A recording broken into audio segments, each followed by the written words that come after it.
Some young, great athletes, some award-winning athletes, and it's an honor to have everybody. We're thrilled to have so many young athletes here at the White House in the Oval Office on this magnificent spring day, and it is indeed a beautiful day to celebrate America's athletic traditions and champions in physical fitness and all of those things that I work so hard at on a personal basis. I work out so much, like about 1 minute a day max, if I'm lucky. I want to thank Secretary Pete Hegseth, who just gave a great news conference with General Raisin Kane, and that was really good, and you're doing very well, aren't you? They don't like playing games with us. They don't like it at all. You'll see that. As time goes by, you're going to see it. I think you've already seen it. We basically wiped out their military in about 2 weeks. Robert F. Kennedy Jr., who's done an incredible job. Scott Turner, that everybody knows, and a legend, Linda McMahon, head of education in our country, and she's doing a fantastic job. They all are. We're also pleased to be joined by respected sports leaders and members of the President's Council on Sports, Fitness, and Nutrition. We really have some incredible people. It's like a who's who. Bryson, how many do we have on the council total? Oh, it's got to be upwards of 30, actually. Yeah, a lot, and a lot of great athletes. all top. Yes, sir. If they weren't really good, we don't allow them. You're going to be really good. Like Gary Player, as an example, he won 168 tournaments over a very average career. You know, think of it. He won 168 tournaments, 18 majors, 9 senior. He has more championships than anybody, national championships than anybody. And I played with him. He's very proud of it, actually. He played with him on his 90th birthday. He very easily, on a tough course, from 6,800 yards, he very easily shot a 70. And it was the easiest 70. And normally, if you shoot a 70 and you're 90, you'd run around so excited. Gary's like, all right, let's have a little lunch. He's the most unexcited human being I've ever seen. Because he's been doing it all his life. He's been winning top 3 in history, in my opinion. I don't think it's my opinion. Just based on the record, Gary is top 3. Jack and Tiger and Gary, greatest golfers. So thanks for being here. And as you know, we have the U.S. Open champion. And he won 2 U.S. Opens. But that last one was unbelievable. He had I think Gary's one of the greatest shots ever hit to win a U.S. Open, certainly. One of the top, they say one of the top 3. I don't know what the other 2 are. But he hit an unbelievable sand shot, sank a 4.5-foot putt, and he won the U.S. Open. And he's been a great golfer from the day he was born, if you believe in genetics, because I do. But he won, he won the U.S. Amateur years ago, and he won it quite easily. But he's a great person and a great friend of mine, Bryson DeChambeau. And thank you, Bryson. And you're very much in charge of this whole operation yes, sir, with the sports. He's so much into physical fitness. All you have to do is take a look at him. And you say, why is he even doing this? Because I think if you didn't work out at all, you'd still look almost like you do right now. But you are doing great. And everybody respects Bryson. He's the longest hitter in golf. And he's straight. And frankly, maybe the best part of his game, Gary, is he's a great putter. Absolutely. You played with him, right? And an asset to the game. And he's a great asset, and he's a great person. And we have, along with the University of Florida's basketball coach, Todd Golden. Todd, where's Todd? Right here. Todd, hi, Todd. Great to see you, brother. And what a job, by the way, what a job you've done. I see that. I'm a little busy to watch the games, but I always see your team is right up there. Yeah. You did a fantastic job as a young guy. An American hockey hero, T.J. Oshie, who's one of the best hockey players in the world. T.J., good to be. Thanks for having me. How's your golf game? The hockey players, Bryson was saying, the hockey players seem to be the best, of the athletes seem to be the best golfers. You know? It's the greatest game. Yeah, it's great. Fun to play. And he's a good golfer. He's a 3 handicap, maybe better, right? It's very good. So work on the But putt. stick. Right, Gary? Right, Yeah. but stick to hockey. Yeah. Right? As a 3, he has to stick to hockey. That's great. What a career you've had, too, at a young age. And professional baseball pitcher, Noah Syndergaard, sometimes referred to as Thor. And he looks like Thor to me. That's where is he? It's very hard to make. You look great. And as a man, I wouldn't want to get into a fight with him, I can tell you. That would not be a good situation, Gary. This year we celebrate 250th anniversary of our country, and it's our nation's founding. It's a big deal. In addition, we have the World Cup, and which is just now started, and we have the Olympics. I got them both, and I was very proud of myself. I tried to say I got the 250th also, but that didn't work out too well.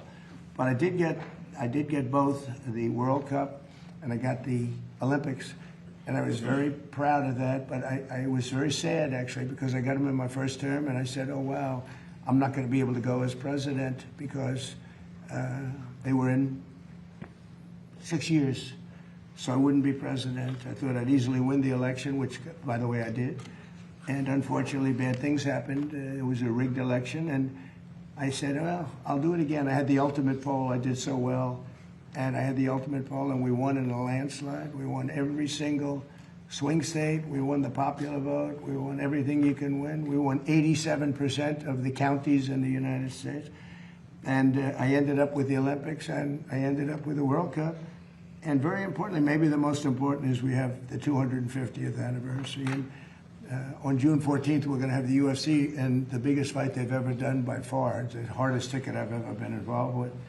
And they're building a 5,000-seat stadium right by the front door of the White House, and then they're going to have anywhere from 75 to 100,000 people on the park right past the White House with 8 tremendous screens. And then we have Roger Penske. So that's Dana White's dream, what that is. It's going to be amazing. And then we have Roger Penske is going to have a big championship Indy around the Capitol, and the Indy racers, and he's been trying to get it here for 25 years. And he said, I came to Washington exactly 121 times, and I was never able to get it. I came once to see you, and we had it done in a half an hour.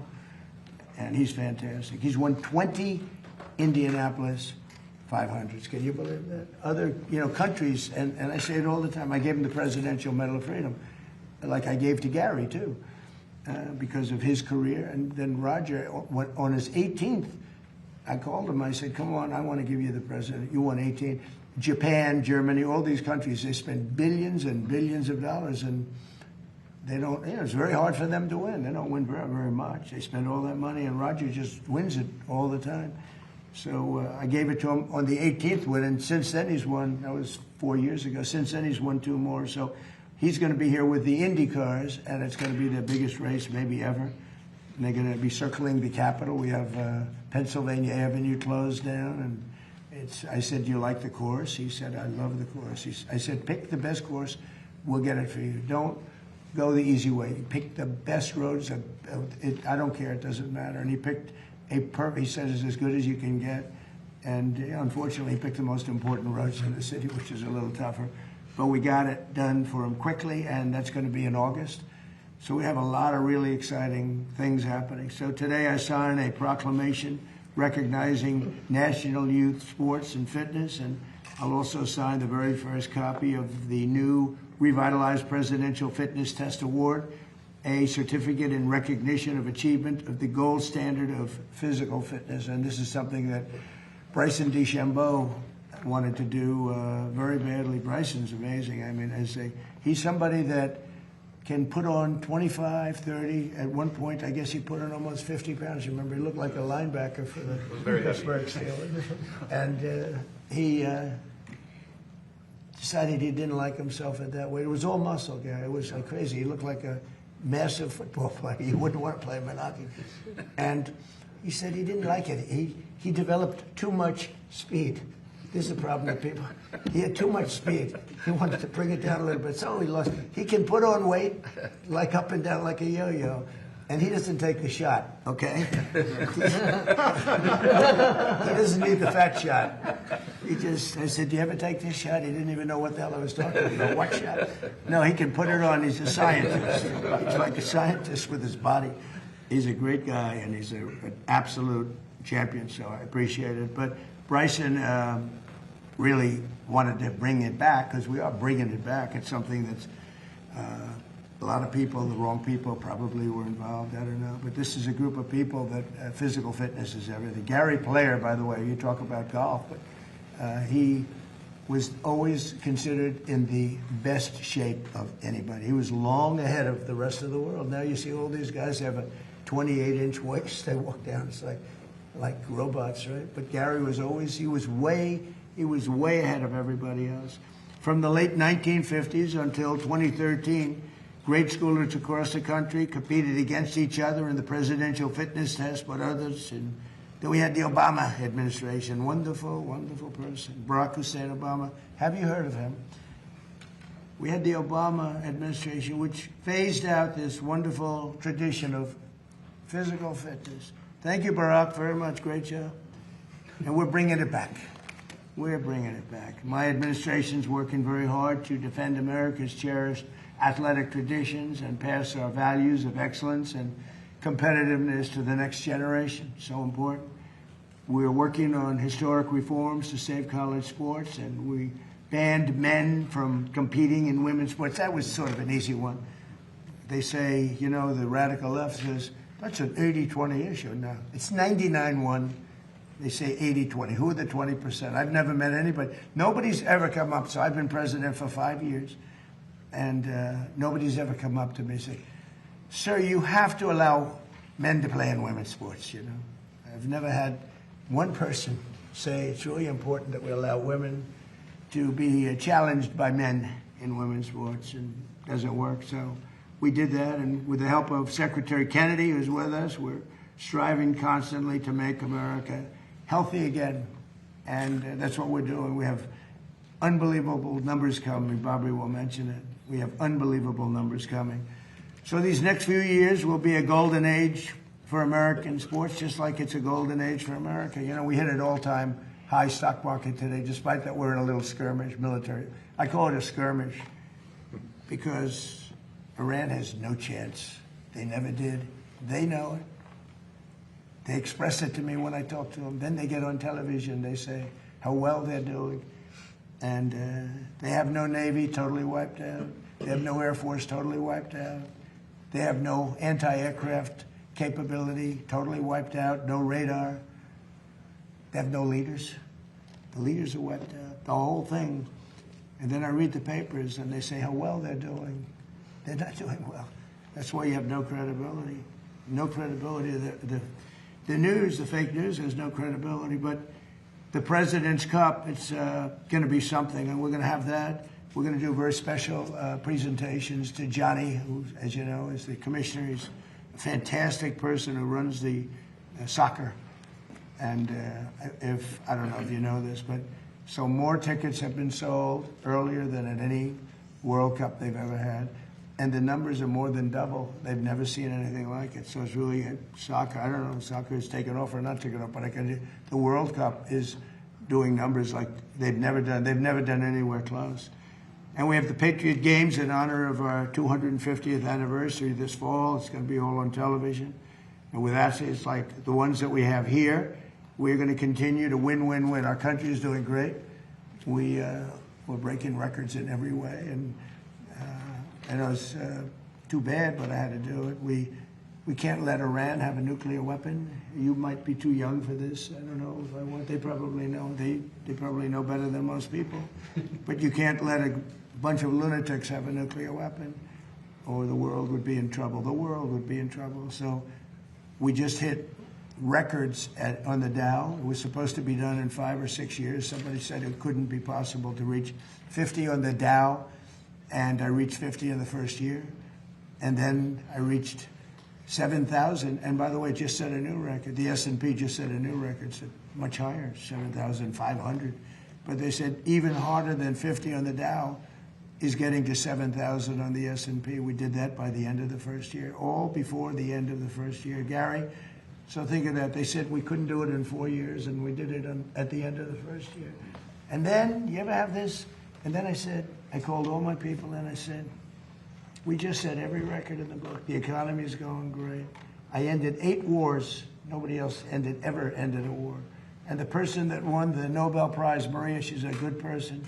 She said, I don't deserve this. This deserves to President Trump. There's never been a man that deserves a Nobel Prize. He ended 8 wars, including India, Pakistan, which would have been a nuclear war. 8 of them. And I called everybody in Gary and I said, you know what? We just broke every record, and now we're going to take a hit because we have to make a journey down to Iran to take the nuclear weapon. They would have had a nuclear weapon within 2 weeks. Remember, we sent that beautiful B-2 bomber in, and we blew up their nuclear potential. It was obliterated, for those that are not aware, and to a point where it would take them weeks to dig down, and we wouldn't let them dig down. We have our eyes on it all the time. But it was a very important thing. So we would have had an Iran with a nuclear weapon, and maybe we wouldn't all be here right now. I can tell you the Middle East would have been gone, Israel would have been gone, and they would have trained their sights on Europe first and then us, because they're sick people. These are sick people. And we're not going to let lunatics have a nuclear weapon. The power of a nuclear weapon is something I don't even want to talk about. It's not going to happen. And we have beaten them badly. They're talking, now they're reduced to little boats with a machine gun on the front of them because they had a Navy of 159 ships. Every single ship in the first week was, right, Pete? Every single ship they had is resting underwater, right? At the bottom of the sea. They have no Navy. It's totally wiped out. Same thing with their Air Force. So we're doing well.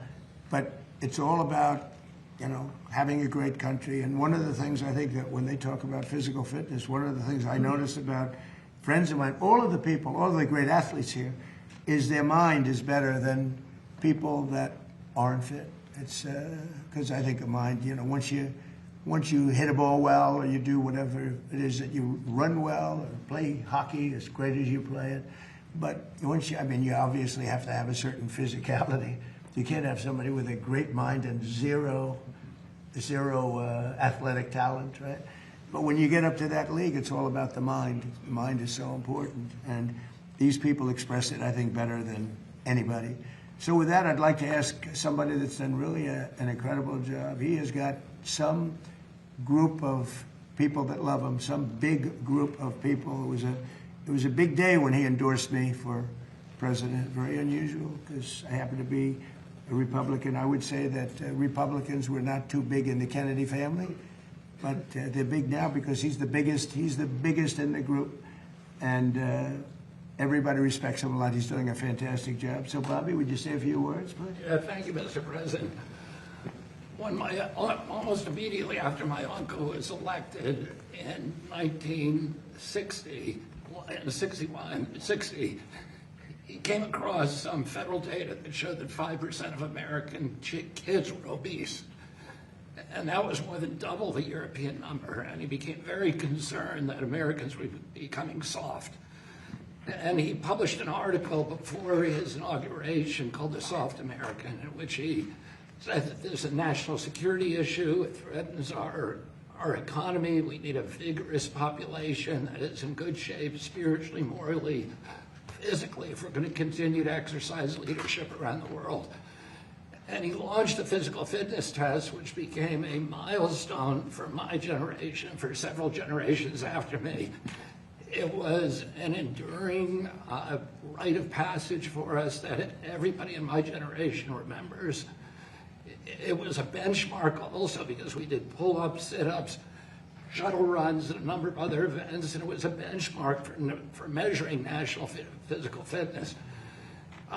Around that time, my uncle came across correspondence between Teddy Roosevelt and the head of the commandant of his Marine Corps. And Teddy Roosevelt asked him, what are the metrics? What are the physical requirements for a Marine? And Roosevelt, or the commandant, wrote him back saying that a Marine had to walk 50 miles in a single day with a 30-pound pack. My uncle wrote a letter to his commandant and said, can today's Marines do the same thing? The following day, he had a cabinet meeting. It was on a Friday, and he had private cabinet meetings, unlike the ones that we have to go through here. My uncle was, I'll just say this, my uncle was proud. He was the first president that did televised press conferences. And he was very proud. He did more press conferences than any president in history. He did 64 in his 1,000 days in office. This president does that every 2 months. He does a press conference every day, you know, or cabinet meetings, for better or for worse, are also televised. But it's the most transparent administration that we've ever seen, the most successful administration in history. And he went into that cabinet meeting, that private cabinet meeting that morning, and he said to the cabinet, one of you has to do a 50-mile hike this weekend to show the American people that we're in shape. And this cabinet could have done it. We have a bunch of thoroughbreds in this cabinet. Pete and Scott and Sean Duffy and Linda and Tulsi and Doug Burkham and Jameson and all the rest. There's a lot of people who could probably do a 50-mile hike. What about me? You didn't mention mine. I could This do guy walks I think 9 miles a day on a could golf do it. course every weekend, so he could do it in the breeze. when I'm not using a car. Go ahead. My father was the only one who could do it. And he went into the Justice Department that night, and he had a bunch of guys in the Justice Department who were former Marines who had gone to Harvard on the GI Bill and played on the same football team, and he hired them all when he came into the Justice Department. He said, you guys are going on a 50-mile hike with me tomorrow. And they got up at 4 a.m. and they started on the C&O Canal towpath, which was frozen. It was the middle of winter. And they were going to walk to Camp David. One by one, they each dropped out. My father was the only one who made it. The last guy to drop out was his best friend, whose name was Dave Hackett. And Dave Hackett's legs had swollen up, and he said, I got to quit. And my father said, you're lucky your brother's not the president of the United States, because the press was following, and there was no way that my father could quit. And I was at Camp David that night, watched him come in. His feet were bleeding. They were covered with blisters. But it was part of the message that President Kennedy wanted to send the American people. That if we were going to maintain our national authority, our international leadership, our moral authority as a nation, that we had to pay attention to our physical condition. The physical fitness test was a critical part of that. And I think it's very unfortunate that President Obama and President Biden abandoned it. They said competition is not good for kids, which is not true. If we're going to be competitive internationally, we need to be competitive with each other. We need to teach people how to win and how to lose and how to process victory and defeat. And today, since that time, the presidency has presided over the worst public health crisis in history. We're now the sickest nation in the world. We've gone from 5% of our kids being obese to 20%. 70% of adults are obese or overweight, and 77% of our children cannot qualify for military service. And that should be an eye-opener for all of us. And I'm so grateful to President Trump for his leadership and his vision of reinstituting the physical fitness test and challenging Americans to compete with each other in a friendly, congenial way, and to help each other get in shape so that we can prepare for a great future that this administration is going to provide for this country. That was great. I didn't know that. Bobby, do you ever see a picture of Bobby working out? It's like, you guys, I said, you got to be kidding me. He's in great shape. I didn't know that about your father. That's very impressive, huh? Did he work out a lot, Bobby? He was a great guy. He was an athlete, and he was always in good shape, and he played sports every weekend. Was he, your uncle was a great athlete too, wasn't he? A very good athlete. My father was the only one of the brothers that lettered in football. Oh. Jack was a swimmer, which allowed him to save his crewmates when his ship went down off the Solomon Islands. So he was able to swim, drag one of his shipmates to shore because he'd been on the swim team. It's a great story. Very interesting. Bobby, that was very good. It's quite interesting. Everybody was listening. You know, usually people are sort of wandering off as people speak, but not when Bryson speaks or when Gary speaks. Go ahead, why don't you start it? Yeah, Secretary Kennedy, thank you for those inspiring words from your uncle, and thank you to the President of the United States for helping reestablish this presidential fitness test. It's been something that we've been looking forward to doing for a long time. Since 2013, I remember going through the presidential fitness test as a kid and getting that award, and it was quite an honor. So being up here and a part of that is quite instrumental and going to be amazing for our nation's future. Reestablishing the golden standard of the presidential fitness test has been a huge deal for me. Is that these kids now are going to have a healthy future. That's really an important thing for us to note here. Is that we want to make sure our kids have the best opportunity to succeed in life, and not only from their mind, but their health and their well-being. Their physical fitness is a huge priority to helping them become better human beings in general for our nation.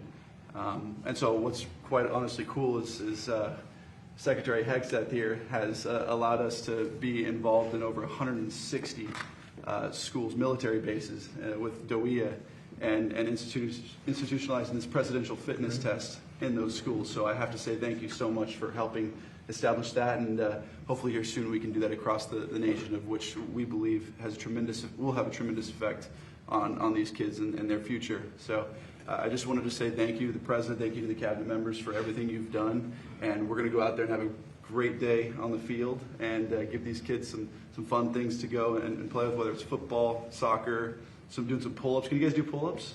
No? We'll help you.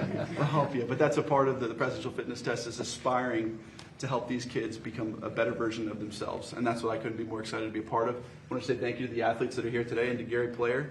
He's always been an inspiration to me, and albeit I'll never get to your record, I thank you for giving me aspirations to hopefully get 1/8 of what you have. So thank you. And lastly, just want to say to the kids, most important thing you can do is always get 1% better a day. That's the most important thing I can give you guys.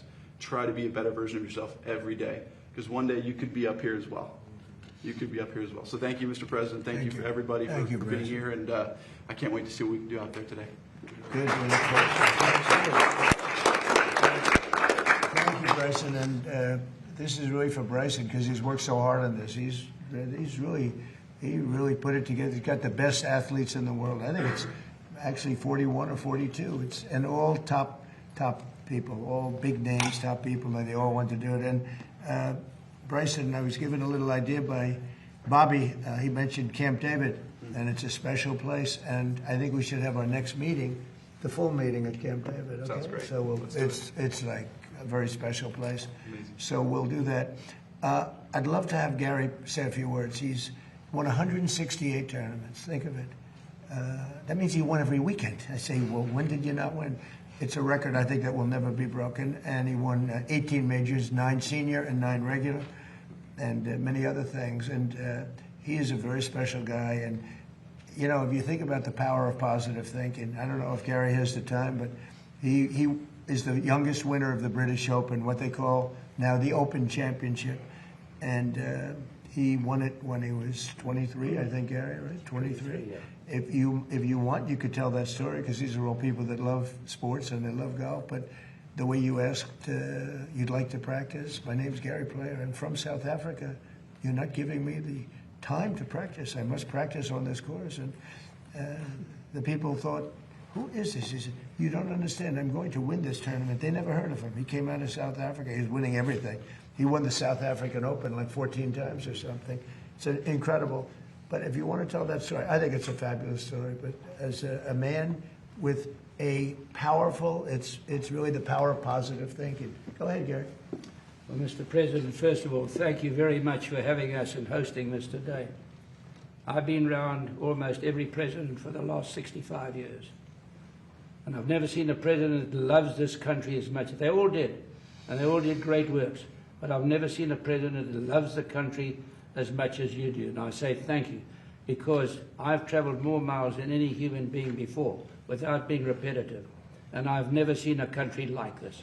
The freedom that exists, which is so important to all of us. And sport can change the world. It can give people a chance that don't have any hope. It can give them hope, as we've seen. Many people with little education have become world champions. Only in America have you got that opportunity. And the other thing is, to Mr. Kennedy, who I have utmost respect for. My great dream now, I'm finished with tournament golf. My great dream is for the youth of America. The youth of a nation are the trustees of posterity. These are the people that are going to be the future champions. And when I talk. I always talk about the importance of fitness. It's so important. Please, can we bring it back in the schools? And as Senator Kennedy has so aptly said, to eat properly. This is so important, what you put in your body. And the big thing that I wish, and I pray every day, and wherever I talk, and I do a lot of talking, I say to the young people, just love this country, because you don't realize what's going on around the world. Even the students of the great universities of America really don't understand what's happening around the world today. There is a silent war taking place against America today. And what we've got to do is make these kids realize that freedom and exercise and education, start reading some books. Yes, keep your phone, but also read some good books. And listen to what Mr. Kennedy has said. What you put in your body is so important. What a wonderful job he's done, and all your cabinet members, of which I say thank you for maintaining this great word, this cherished word, freedom.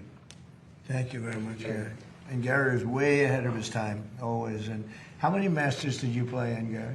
It's a record, I think. 52. 52. Think of it, 52. And most of them you had to qualify. After you won it, how many times did you win it? 3. So when you win it 3, you get to play a little bit. But most of the time you had to qualify. But 52 Masters, it's amazing. And did well in every single one of them. Pete, could I ask you to say a few words? Sure, yes, sir. You could maybe speak a little bit about the subject that they want to hear about also, if you want. But just say a few words if you want. Absolutely, sir. Well, fitness, standards, competition, that's what we're all about at the War Department. So bringing those things to education is something I remember as a kid. I mean, the Presidential Physical Fitness Award was the pinnacle event at Forest Lake Elementary School every year, and I wanted to be the best. And I wasn't, but I worked my tail off every year to try to get there. Pull-ups, push-ups. I couldn't do the V-sit and reach. I could never beat that one. But I remember it because it was something my country clearly elevated as important. We should be in shape. We should compete. And there's winners and there's losers.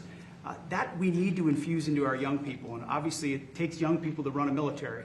And as the Secretary pointed out, almost 3/4 of American young people do not qualify for military service, and a lot of that has to do with their physical fitness. So we're proud at the War Department to put this first into Department of War education activity. Our schools, 161 of them, across 30 installations. It's going to be mandatory for the young kids of those service members who use those schools, and we hope that's a pilot for all of American education. We hope the rest of America follows.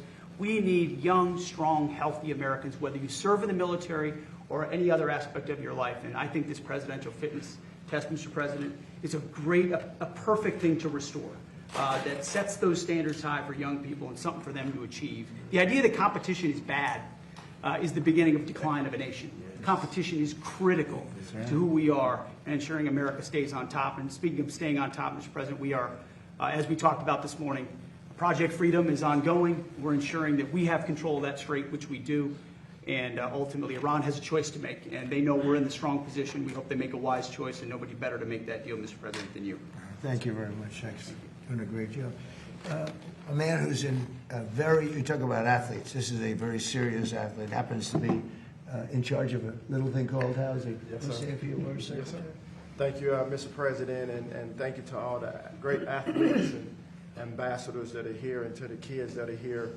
You know, that word competition, I made a living competing, you know, and being in the top physical fitness that I could be in playing in the National Football League. And one thing I want to remind the kids and really our country is competition brings out the best in us, be it in sport, be it in business, be it in education. And you always want to be the best you can be, as Bryson said, every single day getting better. And I'm grateful that I had an opportunity to play in the National Football League, but it taught me how to be a good teammate. It taught me how to be humble in victory and to be steadfast, you know, in defeat, as all these great athletes know. And Mr. President, thank you for just your leadership in our country, but also for this important issue of having physically healthy children and a physically healthy nation. And Bobby, thank you for reminding us of your uncle and your father, of how important it is for us to look at the man holistically, spiritually, morally, physically, mentally, And I think America historically has been the leader in all of those areas, but we are at a critical function in our nation. And so I would encourage everyone, this transcends politics. You know, physical fitness is good for every man and woman and child in the United States of America. So, Mr. President, I'm committed to this. I've seen the benefits of it in my own personal life. My family and my cabinet colleagues are 100% behind this. And so I would encourage all the young people of America, parents, teachers, educators, to take inventory and hear what these leaders are saying about the national security of our country, and make sure that we're encouraging our young people to get out, get your hands dirty, get your knees going, get on the monkey bars, start running and jumping and playing together. Because if you're a good teammate, the stronger team we are, the stronger country we are. So thank you, sir. Well, thank you. I have to just say we have a star named Linda McMahon, and she's made a tremendous amount of money on sports. At sport, they are great athletes, in my opinion. WWE, with her great husband. What they built is incredible. They sold it for a fortune. Billions and billions of dollars. You made more than Bryson and Gary played. If you add it up. Would you say a few words? And she's one of our great stars. She is a phenomenal person. Go ahead.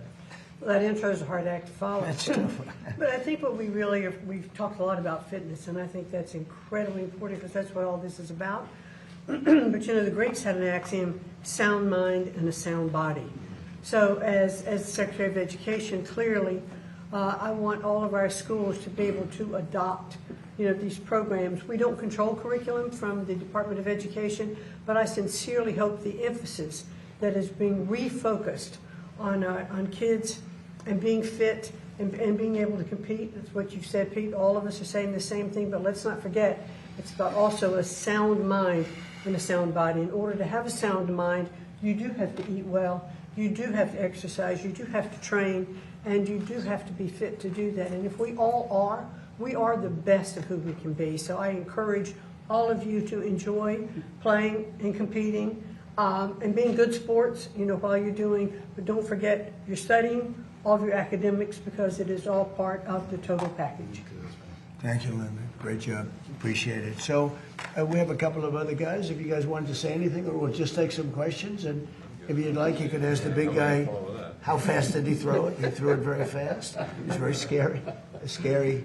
You want to say something? I guess I'll just reiterate the thanks, Mr. President. Thank you, the cabinet members, for this opportunity to be here. Thank you, Bryson, to allow me to be in this elite company of people. It's a pleasure to meet all you guys. And Let me look at you. You're an embodiment of the physical fitness test, so we got to get you on He the is seriously a good physical specialist. And Coach, you've done great at Florida. Thank you very much. No, incredible honor to be here. This is something that I'm passionate about, and I think it's imperative that we're doing this for our youth right now. Through experience, my wife and I have two young kids, 9 and 7. They're very active, very athletic, but I can see some of their classmates and some of their teammates, you know, staring at screens all day. And again, as I said, it's really important that we do this now. And not only will I think this will improve the overall physical health of our young people, but I think it'll also help the mental health of our young people as well. And just in case you don't know, he is a coach who just came to a team and just took it right from the beginning, Gary. Just unbelievable job you've done. Thank you very much. You're a very rich guy. They'll pay him anything. I want to represent him. They'll pay him anything. He comes in and it just, boom, they start winning. Congratulations. Who's going to win in hockey? It's a tough one. Colorado's the favorite. I like Minnesota, though. All right, we're going to watch, okay? Yeah, it'll be We're good. going to watch. Great job. Thank you. Great job you've done. Thank you. And we're going to go outside. Did you want to ask a few questions of any of the people here? Please. Can I ask you about Iran, Mr. President? Yes. They've fired at U.S. ships several times in the last 24 hours. What do they need to do to violate the ceasefire? Well, you'll find out because I'll let you know. They know what to do and they know what to do. They know what not to do, more importantly, actually. And, you know, they fired them in little boats with pea shooters, you know, the pea shooters, little boat with little, you know why? Because they don't have any boats anymore. Their Navy is comprised of, they call them little boats. Fast right? boats or little boats. And they're fast, yeah. They're so fast that that they had 8 of them and they're all gone. And they're fast, but they're not fast like a missile. A missile is slightly faster. They're all gone, so they're looking around for little boats to try and compete with our great Navy. We have a Navy that's unbelievable. You know, we set up a blockade, as you know very well. Not one ship. A couple tried, and they got their engine shut out. You remember? I think it was one of the. It was a great display. A ship wanted to go through, break the blockade. They were warned not to, and then they were warned again by a young Annapolis captain of the ship with a great look, central casting. These people are central casting, I'll tell you. And he said, don't do it. Then he said, evacuate your engine room with this unbelievable loudspeaker that goes over water. He said, you have 10 seconds. And then from 4 miles with one bullet, Main gun. it went right into the engine. And Gary, the ship stopped very quickly. They hit the engine with one shot. It wasn't a missile. They don't want to waste a missile on it. It's too easy. And we had another one at 2000, one of the biggest ships in the world.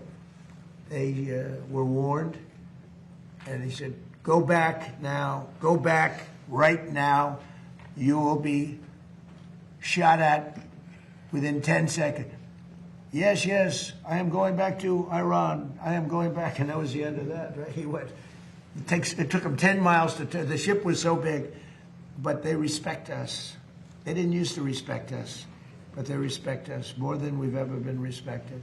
Our country now is the hottest country anywhere in the world. We had a country that was dead when we had that group of people that ran this country with their open borders, letting anybody come in from the Congo, from countries all over the world. They came in from prisons and mental institutions. We had a country that would have been a dead. If they won the election, this country would have been a dead country. Now we have the hottest country anywhere in the world. Go ahead. Thank you, Mr. President. You said recently that if Iranians were armed, they could take over their regime. Do you plan to arm them soon? Well, I don't want to say that, but yeah, I mean, people say, why aren't they protesting? They want to protest, but they don't have any guns. So you could have 200,000 people protesting and have 5 or 6 sick people with guns. And when they start shooting them right between the eyes, and you see a guy fall and another one fall, and you have no guns, very few people would be able to stand there and do it. I mean, I understand it. I tell them not to. Don't forget, they killed 42,000 people last month. 42,000 unarmed protesters. They have no guns. So they had a 250,000 people crowd, and they had snipers. They had like 4 or 5 snipers in buildings up high. And you're standing there, and all of a sudden the guy on your left goes down, and somebody. That's what happened with a women protest. They had 200,000 women protesting a year ago, and everyone thought that was the end of Iran. And then all of a sudden, a woman dropped dead with a bullet right there, always right there.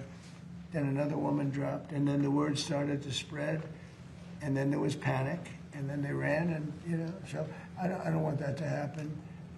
We don't need that, we don't need it. But the only reason that they want to protest so badly, but they don't have weapons. Yeah. Thank you, Mr. President. Next week, you have a very important meeting with President Xi in Beijing. Secretary Bessent has said that a top priority on the agenda will be Iran. What do you hope to achieve with President Xi as it relates to Iran? Well, I have a very good relationship with President Xi. He's I find him to be a tremendous guy, and we get along well, and you see how we do. We're doing a lot of business with China and making a lot of money. We're making a lot of money. It's different than it used to be. But I'll be talking about that'll be one subject. But he's been very nice about this. In all fairness, he gets like 60% of his oil from Hormuz, and I think he's been very respectful. We haven't been challenged by China. They don't challenge us, and he wouldn't do that. I don't think he'd do that because of me. But I think he's been very respectful. And we've offered, if he wants to send the ships to the United States. I think one of the big things that's happened is I made a statement. Send your ships to Texas. It's not that much further. Send your ships to Louisiana. Send your ships to Alaska. Alaska is actually very close to a lot of the Asian countries. People don't realize it. Japan is back and forth. It's like, it doesn't seem it, but it's a very short route. 2 days shorter than almost any other route. We're making tremendous, big deals with South Korea and with Japan. But I said, send your ships. All of a sudden, I don't know if you saw the graph today. This is Space Force, which I created. Space Force has They just sent out some photos of the ships that are lined up all the way down the ocean like it's a highway. It looks like the Long Island Expressway for ships. And they're all heading to Texas, Louisiana. We've made up this list, and that's why when I decided that I have to do this for the good of the world, not just the United States, in a way, we would have been in less trouble than a lot of other places. Certainly the Middle East would have been blown up. There wouldn't be a Middle East anymore. They would have taken over the Middle East. Now they're trying to survive, and they won't be successful unless they make a deal. Oh, if they don't make a deal, they won't be successful. They'll go very quickly and methodically. Believe me, it'll be very easy. But we have so many alternatives. It's amazing. And nobody knew this, because as an example, Japan got 90% of their oil, most of their energy, but most of their oil from the Hormuz Strait. South Korea got 43% of it. By the way, their ship was shot at. They were not in the cavalcade of ships. They decided to go it alone, and their ship got the hell knocked out of it yesterday. But they didn't shoot the ships that were guarded by us, I'll tell you that. We knocked down a lot of missiles. So what happens is that we have a situation where we have total control. As you know, the blockade's been amazing. It's like a piece of steel. Nobody's going to challenge the blockade. And I think it's working out very well. We're going to see. I can say this. Iran wants to make a deal. What I don't like about Iran is they'll talk to me with such great respect, and then they'll go on television. They'll say, "We did not speak to the president. We did not." I just spoke to. We did not speak to the president. So they play games. But let me just tell you, they want to make a deal. And who wouldn't? When your military is totally gone, we could do anything we want to them. Who wouldn't? Please. On the filibuster, Mr. President, you posted a lot about wanting to eliminate the filibuster. It hasn't happened. Are you disappointed in Leader Yeah, Wynn? no, I'm disappointed. I like John a lot, but he has a couple of Republicans that are foolish people. A couple of them I like, a couple of them I can't stand, actually, if you want to know the truth. Although I am, according to CNN, 100% approval within the Republican Party. That's better than your record, Gary. I'm at 100% approval. Did you see the CNN poll? Nobody talks about it. CNN, I think the people that did that poll probably got fired. But within the Republican Party and MAGA, which is basically 100% of the party, I think, but 100%. No, I think that you're going to see some very interesting things. The filibuster, if you had it, we should have the Save America Act. We should have voter identification, voter ID. We should have proof of citizenship. We should have mail-in voting for the military and people that need it, but not for everybody. Because anytime you have mail-in voting, they're going to cheat. And they cheat like dogs. And they have to cheat. In all fairness to the Democrats, when you have men and women sports, when you have open borders, when you have transgender mutilization, don't listen to this, kids, of your children, transgender mutilization of your children for everyone. When you have policies like that, you have to cheat. It's the only way they can win. And we shouldn't allow them to cheat. And we should terminate the filibuster, because if they get the chance, they'll do it in the first hour back. So, Mr. President, thank you. When Iran is seeing 50% inflation, they've moved money from their sovereign Their economy is crashed. Would you allow their financial system then to fail? Well, I guess so, because we're making it fail, right? Is that what it takes? I hope it fails. Is that what it takes? You know why? Because I want to win. It takes getting pounded on by the military, I think, for more. But in addition to that, it is failing. We have sanctions on them, tremendous sanctions. Scott Bessent's done a great job. We have sanctions that nobody's ever seen before. No, they're failing. Their currency is worthless. Their inflation is probably 150%. The real number is 150%. They aren't paying their soldiers. They can't pay their soldiers. The money is worthless. No, they should do the smart thing, They should do the smart thing. And because we don't want to go in and kill people. We really don't. I don't want to. It's too tough. Great people. I know the people. I have so many Iranian friends from New York and from other places over the years. They're great people. I don't want to I don't want to kill those. Is gas prices in the United States are... Shooting incident yesterday, wait, is it possible gas- that you can talk about that? Well, wait, go ahead, finish Yeah, it. gas prices in the United States are $1.48 cents a gallon. Oh, You said they would come back down. Oh, they will. Will Project They'll drop Freedom- lower than they were before. Will Project Freedom, supporting those ships, make that happen? Well, it will because, so people don't realize some of these tankers hold 2 million barrels. One of them holds 4, I think it's the largest one in the world. That sucker is big. I've never seen anything like it, a ship. It's bigger than aircraft carriers. And yeah, it has a big impact. It's so much. You know, there are like 400 ships in there, 400. That in itself. Now, the best is when it ends and just neutralizes. But what's happening is people are learning to buy oil from the United States. I mean, they're making the trip, and they have safer. Probably it's a better product too, by the way. But they're learning to buy. They're changing their habits. So when I did this, I thought the market would go down 25%, and I thought that was a great deal if it did. If it went down 25%, I was satisfied. I said, because we cannot let these people have a nuclear weapon. They'll use it. We can't. I also thought oil would go up to 200, 250, maybe 300, and I knew it would be short term, but I thought it would go. I looked today; it's like at 102, and that's a very small price to pay for getting rid of a nuclear weapon from people that are really mentally deranged. Yeah. President, just on politics. The world is like, by the way, other presidents should have done this. 47 years they've been toying with these stupid people. In many cases, stupid people. This should have been done by Obama. He went the other way. He was giving them cash. He sent plane loads of Boeing 757, took the seats out, and put green cash, $1.7 billion in the plane. Every bank in Virginia, D.C., and Maryland was stripped of their cash. They took out all the cash from the banks. They put it into a plane, a Boeing 757 packed with cash, and they flew it to Iran, and they let these guys just, I don't know what the hell they did with it, but they took it and then gave them billions and billions of dollars and bribed them basically to be friends. And after giving them tens of billions of dollars, they screwed Obama, okay? That's not the way we play. No, we do it the old-fashioned way. And they should wave. They're very proud. Maybe you won't see a white flag, but essentially that's already what they are. They should wave the white flag of surrender. In hockey, they say, "Uncle," right? When are they gonna cry uncle? But, and they have another expression.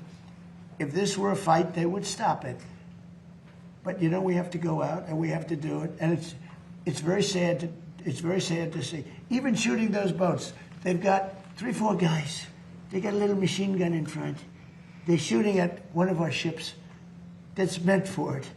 It bounces. They don't even know they're being shot at. And then they take it out with an Apache helicopter in about 2 seconds. They go, Apache, ship, northwest 10 degrees. Turns around, boom. I don't like that, you know? You lose people. All these people, it's so unnecessary. It's so unnecessary. One thing we have the greatest military in the world. I built it because I built it in my first term. I didn't think I'd be using it, at least so much in my second term. But we have the greatest military, the best equipment in the world. We had 111 missiles shot at one of our assets, one of the aircraft carriers, a week and a half ago, 2 weeks ago. Think of this, 111 sophisticated missiles shot at one of our aircraft carriers. And every single one of those missiles was shot down with no problem whatsoever. If you would have said that 10 years ago, 5 years ago, it would have been an impossibility. You would have had to take those shots. Every single missile was laying in the water far away. I mean, they weren't even upset. And they're the coolest people. If you ever see them, you know, Pete, when they do the missile, right? They say, missile coming, and these guys go, it's like almost like, I'm just, you know, they're very smart. These are extremely smart people. They go to very good schools, but they shot down, who would think they're like a needle in a haystack. 111 missiles shot. 111 missiles were knocked down into the water. Didn't even get close to the aircraft carrier. No, there's nobody has a military like this. Okay, a couple of more, and then I want to go out and watch these great athletes. I'm not talking about him and him and him. I'm talking about these kids, because I think you're going to be far better as an athlete than anybody behind you, okay? Do you agree? I think you're going to be a better athlete. What sport do you play? I play football. Oh, there you go. Do you think you're going to be better than him? You'll be faster. You're going to be so much faster than him. He's going to be like lightning. He was known for his speed, by the way. I don't know. I think pretty good. What sport do you play? I don't play sport because my mom didn't sign me up, but I'm trying to play gymnastics. Gymnastics? Oh, wow. That's a good sport. It's a great sport. What do you play? I do dance, but I also do volleyball. Hey, nice and tall to be a volleyball player. What about you? Look at this guy. He's a big guy. Me, I'm doing football right now, and next year I'm going to be trying to do powerlifting. Oh, whoa. Yes, Whoa. Already, let's go. Whoa. That's awesome. And you'll never compete against women in powerlifting. No, sir. Did you see that they had a man powerlifter and he decided to go the opposite direction? He took a record, stood for 18 years. He beat it by 119 pounds. Okay? They put the little quarter of an ounce. For 18 years it stood. This guy came, he was a failed powerlifter. But he went on the other side and he decided that he wanted to go into women's sports, and he broke the record by 118 pounds. Think that's fair? So I don't think we'll have to worry about you. Yes, sir. You're going to do good. Are you a strong person? Yes, sir. Good. You think you can take me in a fight? I think you could. Hey, that would be embarrassing, wouldn't it? How about you? What sport do you play? I play volleyball, and in the summer I'm trying to get into soccer. Wow. Wow. And with your height, do you smash the ball, the volleyball? You get up high. Can you jump high? Not very. Soccer might be better. I don't want to be. I'm just looking. I think she'd be a great soccer player. That's good. Good luck, okay? What about you? Hockey and golf. Well, and you know that guy, right? Yes. You know that guy. Do you think you could be as good as him someday? Not easy. Better. Won't be better. And you play President, golf? this young man today, of all the young men I met, he had the best manners possible. He was a smile. I said, "How are you?" He looked me in the eye and he said, "Fine, thank you, sir. How are you?" Not just good.